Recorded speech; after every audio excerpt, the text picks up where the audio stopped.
Guys, welcome back to my channel. पिछले episode में हमने देखा था कि हाइक्यून और जान की बातों से ईबो बहुत जलन फील करने लगता है और गुस्से से दोनों को देखने लगता है।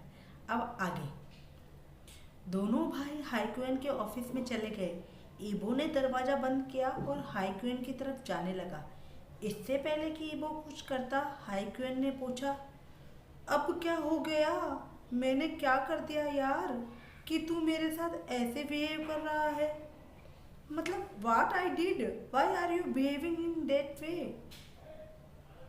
ईबो बस मुस्कुरा रहा था। वो हाइक्यून के पास आया और अपना जैकेट उतारने लगा। ईबो को ऐसे देखकर हाइक्यून थोड़ा पीछे हट गया और कहता है, देख भाई, मुझे ये सब ना अभी कुछ नहीं करना है, इसलिए ज़्यादा नाटक मत कर। देख, ये मेरा हॉस्पिटल है और हाँ, तुम ही बताओ, जब लोग मुझे ऐसा करते देखेंगे तो क्या कहेंगे? भाई भाई। ईबो ने अपना जैकेट सोफे पे रख दिया और हाइक्यून से कहा, अब जैकेट उतारने की बारी तेरी है। हाइक्यून कहता है, नहीं यार, ये मुझे नहीं करना है, ये मुझे नहीं करना है। ईबो ने अपनी शर्ट का बटन खोलते हुए कहा, कम ऑन ब्रदर, बहुत टाइम हो गया है यार। वैसे भी हमने कितने टाइम से नहीं किया है ये सब। इससे पहले कि हाइक्यून कुछ बोलता, ईबो ने उसे अपने कंधों पे उठाया और जोर से पटक दिया। हाइक्यून के मुंह से जोर से चीख निकल पड़ी, आए मेरी कमर! ईबो! ईबो ने हाइक्यून को पेट के बल लिटा दिया और उसके दोनों हाथों को पीछे की तरफ करते हुए कहता है, गलत टाइम पर आने के लिए तुम्हें यही सजा मिलनी चाहिए। हाइक्यून ने दर्द से कराते हुए कहा, क्या गलत कर दिया है? पहले मुझे ये तो पता कि मैंने किया क्या है यार। ईबो ने कहा कि तुम्हें मेरे और जान के बीच आने के लिए किसने कहा था? और तो और तुम उसके लिए फूलों का गुलदस्ता भी लेकर आए। तुम्हारी वजह से, तुम्हारी वजह से उसने अपना सारा ध्यान मेरी तरफ से हटाकर तुम्हारी तरफ कर लिया। भाई, मुझे बहुत दर्द हो रहा है, हाइक्यून बोला, इसलिए पहले प्लीज तुम मुझे छोड़। मैं तेरे सारे सवालों का जवाब दूंगा, पर मेरे भाई, I request you, please leave me bro. ईबो ने हाइक्यून का हाथ छोड़ दिया और वहां से उसके बगल में लेट गया। वैसे तो दोनों भाई रेसलिंग करने में एक्सपर्ट थे, पर ईबो हाइक्यून से ज़्यादा चालाक था, इसलिए आज तक हाइक्यून उसे हरा नहीं पाया था। हाइक्यून वापस मुड़कर अपनी पीठ के बल लेट जाता है और ईबो से कहता है, तुम्हारे पास थोड़ा सा भी दिमाग है कि नहीं? अगली बार ऐसा कुछ करने से पहले यार बता तो दिया कर, ताकि मैं भी कुछ तैयारी कर लूँ। ईबो ने मजाक में कहा, चाहे कितनी भी तैयारी कर लो, पर हारोगे तुम ही ब्रो। हाइक्यून ने वहीं लेटे लेटे कहा, अगली बार ना मैं तेरे को बताऊंगा कि कौन जीतेगा। और रही बात तुम्हारे सवाल की, तो तुम मुझे ये बताओ, अगर मैं उसके लिए फूल लेकर आया तो तुम्हें इतनी जलन क्यों हो रही थी बाय द वे? ईबो ने हाइक्यून की तरफ देखा और कहा, नहीं, मुझे बिल्कुल जलन नहीं हो रही थी, और मैं क्यों जलन फील करूंगा? ये सुनकर हाइक्यून हंसने लगा और कहता है, मेरे भाई, ऐसा हो ही नहीं सकता। जिस दिन सूरज पश्चिम से उगने लगेगा ना, उस दिन मैं ये मान लूंगा कि तुझे जलन नहीं हो रही थी। ये सुनकर ईबो ने हाइक्यून का हाथ पकड़ते हुए कहा, मुझे लगता है कि हम दोनों को दूसरे राउंड की रेसलिंग के लिए जाना चाहिए। हाइक्यून ने उसे रोकते हुए कहा, no no no no no, please, तुम जीत गए और मैं हार गया, और अभी मुझे रेसलिंग में कोई इंटरेस्ट नहीं है। मुझे नहीं करनी रेसलिंग वेसलिंग। थोड़ी देर तक वहाँ बिल्कुल सन्नाटा पसरा हुआ था। दोनों कुछ नहीं कह रहे थे। तभी ईबो कहता है, मैं जान के साथ नए तरीके से शुरुआत करूँगा। हाइक्यून ने ईबो की तरफ तिरछी नज़र से देखते हुए कहा, क्यों? क्योंकि मैं उसे पसंद करता हूँ और मैं उसे दोबारा खोना नहीं चाहता। हाइक्यून ने मुस्कुराते कहा, तुम उसे पसंद करते हो या तुम उसे प्यार करते हो? ईबो ने हाइक्यून की तरफ देखा और कहा कि अभी तो मैं उसे पसंद करता हूँ, पर मैं उसके साथ हर वक्त रहना चाहता हूँ। ताकि उस पर किसी और की नज़र ना पड़े। मैं हमारी उन दर्द भरी यादों को भूलना चाहता हूँ और एक नई कहानी की शुरुआत करना चाहता हूँ। इसलिए मैं चाहता हूँ कि मैं उसके साथ ज़्यादा से ज़्यादा टाइम स्पेंड करूँ। हम्म। और ऐसा कहते कहते ईबो मुस्कुराने लगता है। हाइक्यून कहता है कि अच्छा, इसका मतलब ये है कि अभी प्यार परवान तक नहीं चढ़ा है मेरे भाई। ईबो ने हाइक्यून के कंधे पर एक थप्पड़ मारते हुए कहा, प्यार का पहला स्टेप तो यही होता है ना। और जब तक मैं किसी को पसंद नहीं करूँगा तब तक मैं उससे प्यार कैसे करूँगा।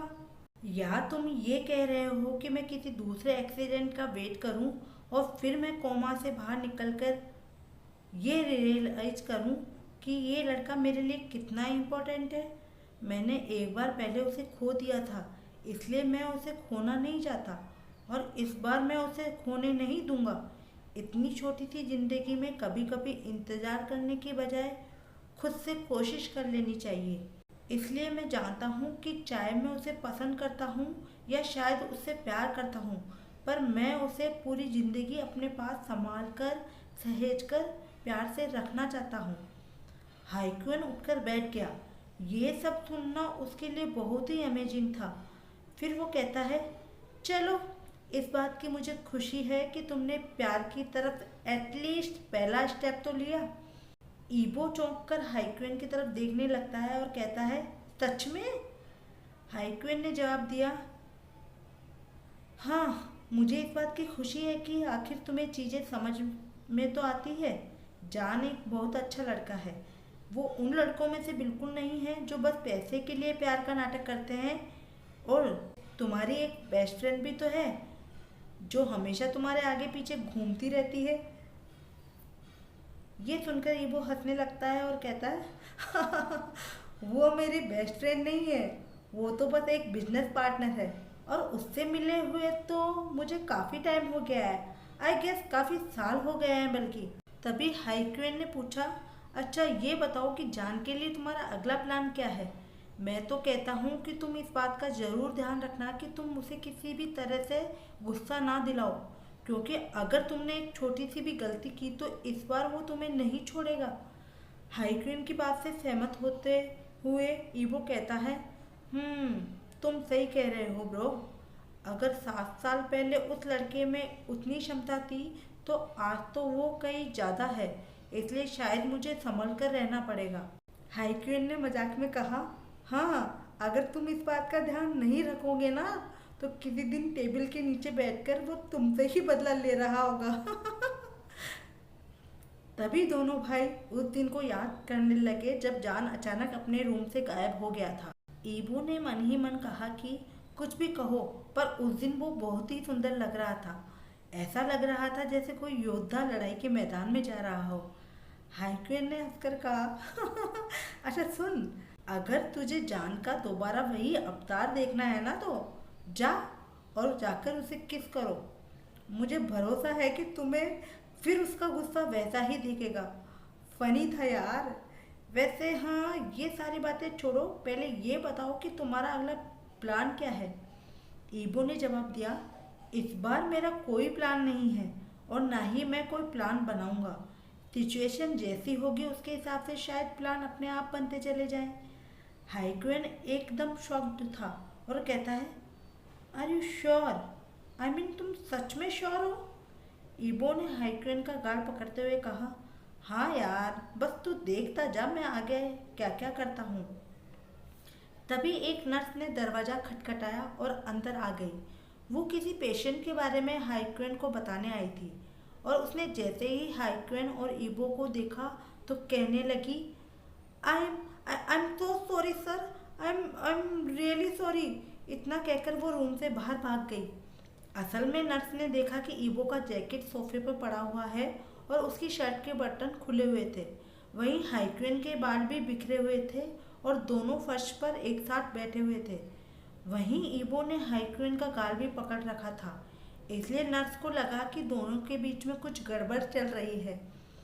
जैसे ही नर्स दौड़कर रूम से बाहर गई, ईबो ने झट से अपना हाथ हाइक्वेन के गालों से हटा लिया और उसे घूरने लगा। हाइक्वेन ने अपना सिर पकड़ लिया और कहा कि अब मेरी तरफ क्या घूर रहा है यार? ये सब तेरी ही गलती है। तुमने तो मेरी इज्जत पानी में ही मिला दी। पहले से ये लोग सोचते हैं कि हम दोनों के बीच में कुछ गलत चल रहा है, पर आज तो उनको भरोसा हो गया है यार कि नहीं, हमारे बीच में तो सच में बहुत कुछ चल रहा है। ईबू उठकर खड़ा हो गया और हाइकिन से कहता है कि ऐसी बहकी बहकी बातें मत कर। आज के बाद मैं ऐसी अफवाहें नहीं सुनना चाहता। ओके, इसलिए इसके बारे में कुछ सोचो और करो भी। दोनों उठकर अपने कपड़े ठीक करने लगे। इधर जान के रूम में सभी नौकर मिलकर खाने का टेबल सेट कर रहे थे। जान चुपचाप अपने बेड पर बैठकर सब कुछ देख रहा था।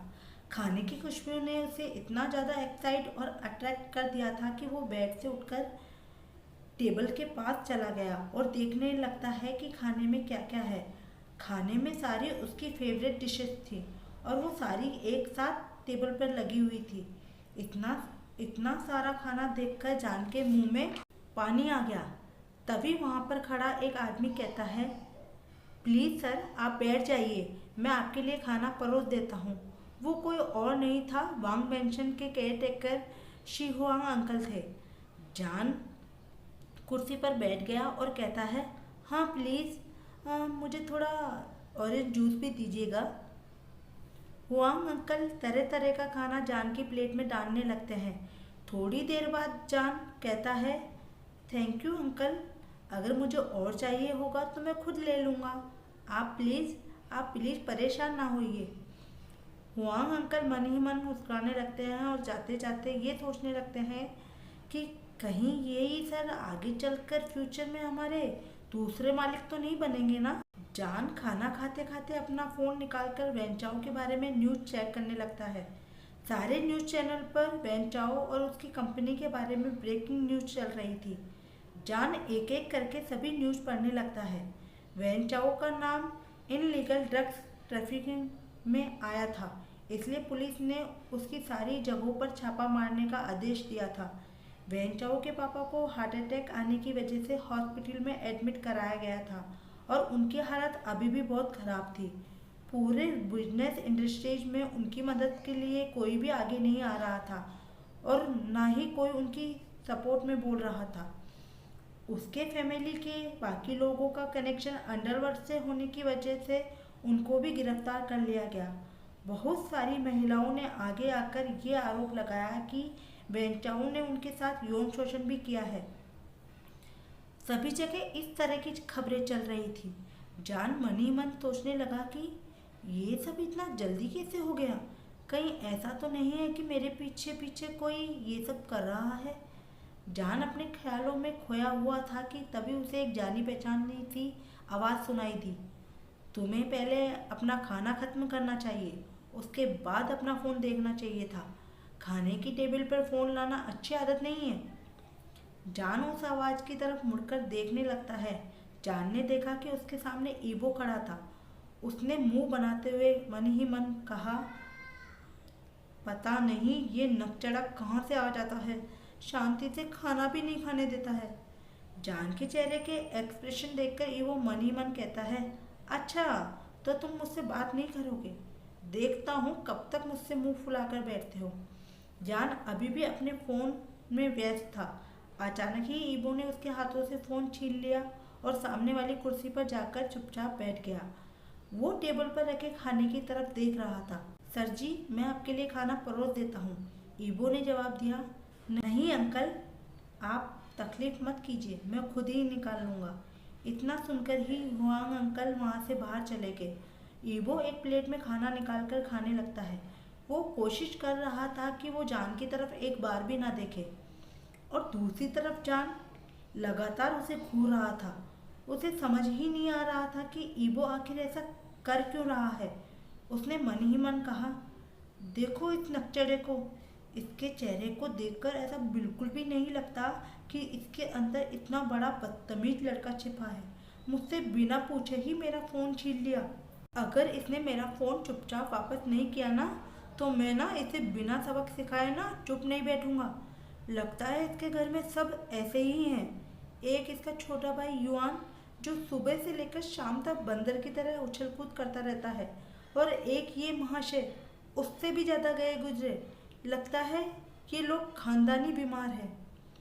ये सब सोचते सोचते जान गुस्से से लाल हुए जा रहा था। ऐसा लग रहा था वो अभी की अभी फट जाएगा।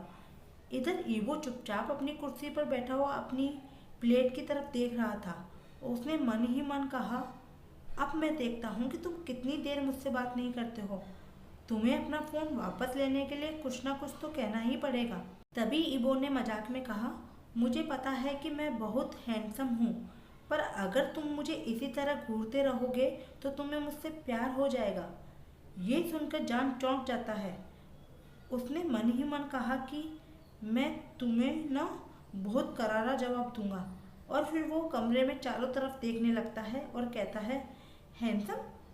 Handsome man? मुझे तो यहाँ कोई हैंडसम नहीं दिख रहा। इस कमरे में और हैंडसम यू। ईबो चुपचाप जान को देख रहा था। तभी जान ने दोबारा कहा, ईबो, मुझे तो लगता है ना कि तुम्हें किसी दिमाग के डॉक्टर को मिलना चाहिए। वैसे भी अभी तुम हॉस्पिटल में ही हो, इसलिए अभी चेक करा लो ना तो ज़्यादा अच्छा रहेगा। नहीं तो बाद में ना तुम्हें वापस यहाँ आना पड़ेगा दोबारा। ये सुनकर ईवो जोर से हंसने लगता है और कहता है, वेरी बैड जोक यार। तुम इतना गंदा मजाक कैसे कर सकते हो? तुम्हारी चोरी पकड़ी गई। अब खुद ही देख लो, तुम्हारे गाल बिल्कुल टमाटर की तरह लाल हो रहे हैं। ये सुनकर जान शर्मा जाता है और अपने हाथों से अपना चेहरा छुपाने की कोशिश करने लगता है। उसने कहा कि ऐसा कुछ नहीं है, ओके, और मैं कोई शर्मा वर्मा नहीं रहा हूँ। ये तो बस इसलिए कि इससे पहले कि जान कुछ कहता है वो कहता है कि हाँ, मुझे पता है तुम्हारा जवाब क्या है। तुम कहोगे कि तुम्हें एक मच्छर ने काट लिया, राइट? इस बात का जान के पास कोई जवाब नहीं था। उसने अपने हाथ अपने चेहरे से हटा लिए और कहता है, ठीक है, अब मुझे मेरा फ़ोन वापस चाहिए। ईबो ने जान की प्लेट में खाना रखते हुए कहा, पहले तुम अपना नाश्ता खत्म करो, तभी तुम्हें फ़ोन मिलेगा वापस, ओके? आजकल तुम अपनी सेहत का बिल्कुल भी ध्यान नहीं रख रहे हो जान। जान समझ गया कि इस वक्त ईबो से बहस करने का कोई फ़ायदा नहीं है। उसने खाना खत्म किया और कहता है, ठीक है, अब देखो मैंने नाश्ता भी खत्म कर लिया और खाना भी खत्म कर लिया। अब प्लीज़ मेरा फ़ोन वापस कर दो। ईबो ने जवाब दिया, अभी एक काम और बचा है डियर। तभी ईबो ने एक रिमोट का बटन दबाया और बाहर से कुछ नौकर कमरे के अंदर आए। उन लोगों ने टेबल साफ कर दिया और वहाँ पड़े सारे बर्तन अपने साथ ले गए। तभी हुआंग अंकल एक प्लेट लेकर अंदर आए। उसके ऊपर 2 जार रखे हुए थे। जान को कुछ समझ नहीं आ रहा था कि बर्तन के अंदर क्या है। वो कंफ्यूज होकर ईबो की तरफ देखने लगा। ईबो कहता है, खुद ही खोल के देख लो। जान ने जैसे ही एक जार खोला उसके अंदर से धुआं निकलने लगा। थोड़ी देर बाद उसे पता चला कि उन दोनों ही बर्तनों में आइसक्रीम रखी हुई थी। पर ये कोई आम आइसक्रीम नहीं थी। चाइना के सबसे बेस्ट शेफ ने बनाई थी इसे। और उससे भी अच्छी बात थी कि वो चॉकलेट फ्लेवर में थी, जो जान को बहुत पसंद है। और ये स्पेशली ईबो ने जान के लिए ही मंगवाई थी। इससे पहले कि ईबो कुछ और कहता, जान कहता है, आइसक्रीम। और उसने ईबो से पहले ही खाना शुरू कर दिया और कुछ ही मिनटों में वो पूरी आइसक्रीम खा गया और ईबो से कहता है, क्या मुझे एक और मिल सकती है? ईबो हंसते हुए कहता है, नहीं, अब तो कुछ नहीं। अभी यहाँ पर और आइसक्रीम नहीं है यार। हम वैसे अगर तुम चाहो तो मेरी आइसक्रीम खा सकते हो। जान ने जवाब दिया, एओ, मुझे वनीला फ्लेवर बिल्कुल पसंद नहीं है। तभी जान ने एक अलग सवाल पूछा, कहीं तुम आइसक्रीम के बहाने मुझसे माफ़ी तो नहीं मांग रहे हो ना ईबो? ईबो ने मन ही मन सोचा कि बेटा यही मौका है, चौका मार दे। इसलिए वो बोलता है कि अगर तुम चाहो तो मैं किसी भी चीज़ के लिए तुमसे माफ़ी मांगने को तैयार हूँ। तुम्हें बस कहने भर की देरी है। तभी ईबो एक टिश्यू पेपर लेकर जान का हाथ साफ करने लगता है। जान अपना हाथ पीछे खींच लेता है और कहता है, इट्स फाइन, मैं खुद कर लूँगा अपने हाथ साफ। ये सुनकर ईबो को थोड़ा अजीब लगा, पर उसने इस बात का बुरा नहीं माना और कहता है, अभी तुम्हारे हाथ का घाव ठीक नहीं हुआ था, इसलिए मैं पहुंच रहा था। वैसे जरा आराम से साफ करना। जान ने बड़े रूड तरीके से जवाब दिया। देखो इबो, मैं खुद का ख्याल रख सकता हूँ, इसलिए तुम्हें मेरे लिए ना इतनी चिंता करने की कोई ज़रूरत नहीं है। कल जो भी कुछ हुआ उसके लिए तुम्हें बुरा फील करने की भी कोई ज़रूरत नहीं है। कल मैं अपने आप पर कंट्रोल नहीं कर पाया था, पर आगे से मैं इस बात का ध्यान रखूँगा। और हाँ, तुम मेरे लिए खुश नहीं हो तो तुम ऐसा मत सोचो कि मैं तुम्हारे लिए फिक्र करता हूँ। ऐसा कहकर वो उठ गया और बाहर जाने लगा। अचानक उसे कुछ याद आया और वो पीछे मुड़ा और कहता है, मेरा फ़ोन। ईवो ने अपनी जेब से फ़ोन निकालकर जान को दे दिया। जान ने अपना फ़ोन लिया और कमरे से बाहर चला गया। आज के लिए इतना ही दोस्तों। वीडियो पसंद आया हो तो लाइक कीजिए, शेयर कीजिए, कमेंट कीजिए, मेरे चैनल को सब्सक्राइब करना ना भूलें। Love you all, take care, सारंगे।